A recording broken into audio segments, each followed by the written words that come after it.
You've spent years studying grammar. You know the rules, you know the verbs, but when it's time to speak, your mind goes blank.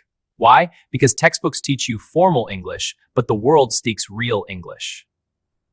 You've spent years studying grammar. You know the rules. You know the verbs. But when it's time to speak, your mind goes blank. Why?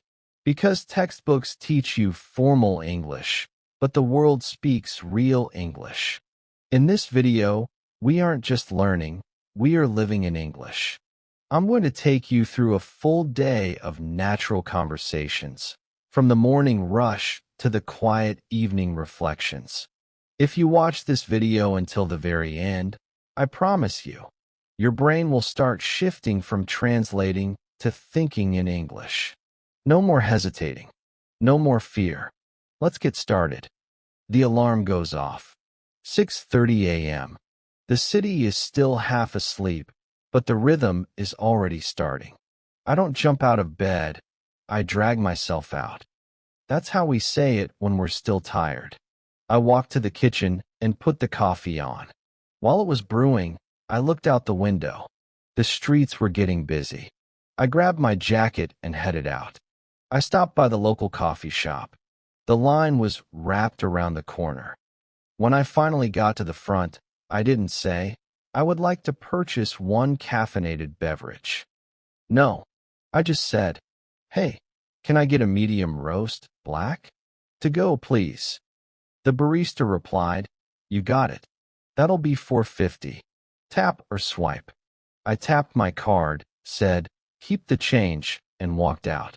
See, simple, fast, efficient. That's American English. I headed toward the subway. It was packed like sardines. People were everywhere. I found a small spot to stand and held onto the rail. A guy next to me was checking his watch every 5 seconds. He looked at me and said, man, the 4 train is always running behind. I nodded and said, tell me about it. It's a nightmare during rush hour. Notice that phrase? Tell me about it. It doesn't mean give me more information.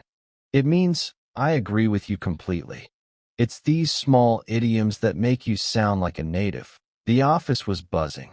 My boss walked by and said, hey, do you have a sec? I want to touch base on the project. I replied, sure thing. I'll be in your office in 5. Touch base means to talk briefly. In 5 foot means in 5 minutes. At lunch, I sat with my coworker, Mike. I'm starving, Mike said, opening his salad. I skipped breakfast this morning. I asked him, how's the new house coming along? He sighed, it's a work in progress. We're still unpacking boxes. We didn't talk about grammar. We talked about life. We used short sentences. We didn't care about being perfect. We cared about being connected. By 4 p.m., I was feeling the afternoon slump. I needed some fresh air. On my way home, I stopped at the grocery store. I couldn't find the almond milk. I saw an employee and asked, excuse me, do you guys have any more almond milk in the back? He checked and said, sorry, we're fresh out. Should be back in stock tomorrow. No worries, I said. I'll check back then. Thanks anyway. Fresh out means completely empty.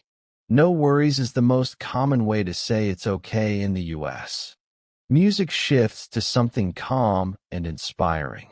As I walked home, the sun started to set, painting the sky in shades of orange and purple. I sat on a park bench for a minute. I realized something important. Most of my day was spent using simple words. I didn't use any big academic words. I used phrasal verbs and natural flow. If you want to be fluent, stop trying to sound like a professor. Start trying to sound like a neighbor. Listen to the way people say yeah instead of yes. Listen to how they drop the G at the end of words like running or walking. English isn't a mountain you have to climb. It's a river you have to jump into and let the current take you. Back at home, I kicked off my shoes. What a day, I whispered to myself. My phone buzzed. A text from a friend. Hey, You up for a movie tonight? I typed back. I think I'm gonna pass. I'm pretty wiped. Let's take a rain check. I'm gonna pass means I'm saying no politely. A rain check means let's do it another time. I made some tea, opened a book, and let the quiet settle in. Tomorrow will be another day of speaking, listening, and growing. And every day, it gets a little bit easier. If you've made it this far, you are already ahead of 90% of English learners. You have the patience and the focus it takes to succeed. But watching is only half the battle. Now, I want you to practice. Your task, look at the screen right now. I've listed 5 phrases we used in this story. Pick one and write a sentence using it in the comments below. I will personally reply to as many as I can to help you correct them. Don't forget to like this video if it helped you feel more confident, and subscribe to join our English speaking community. We don't just study here, we live the